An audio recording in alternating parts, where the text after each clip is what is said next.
Bonjour, je m'appelle Laurent, expert en électricité pour Mes Bons Pro par HomeServe. Aujourd'hui, je vous explique comment brancher un interrupteur va-et-vient. Comptez environ 20 minutes pour installer un interrupteur va-et-vient chez vous. Cette estimation varie en fonction des imprévus que vous pouvez rencontrer et de votre niveau d'expertise. C'est une opération accessible aux débutants. Voici la liste des outils dont vous aurez besoin. Un tournevis plat, une pince à dénuder et un multimètre.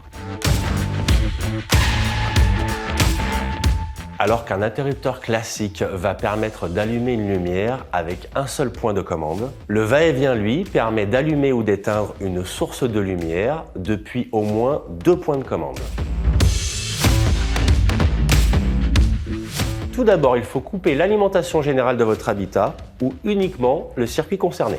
Pour cela, rendez-vous devant votre tableau électrique et mettez votre disjoncteur général ou le divisionnaire en position off.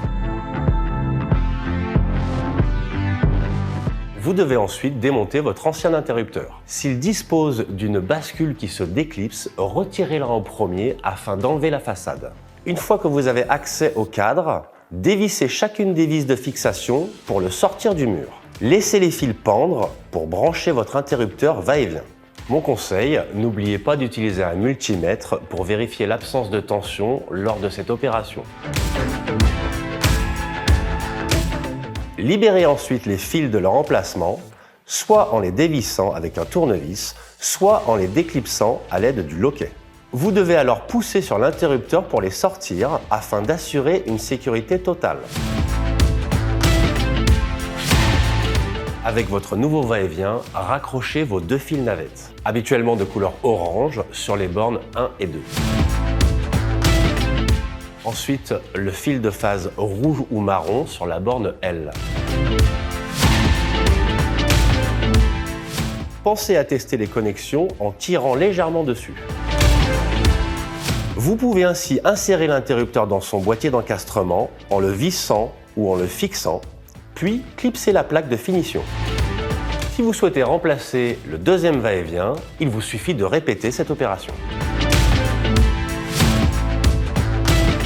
Faites un test sous tension avec précaution.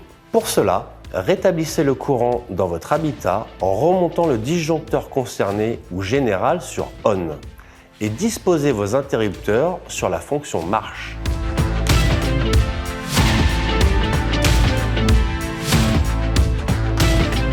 Il n'existe pas d'interrupteur spécifique pour le va-et-vient. Un interrupteur classique peut être utilisé à la fois en branchement simple ou en va-et-vient.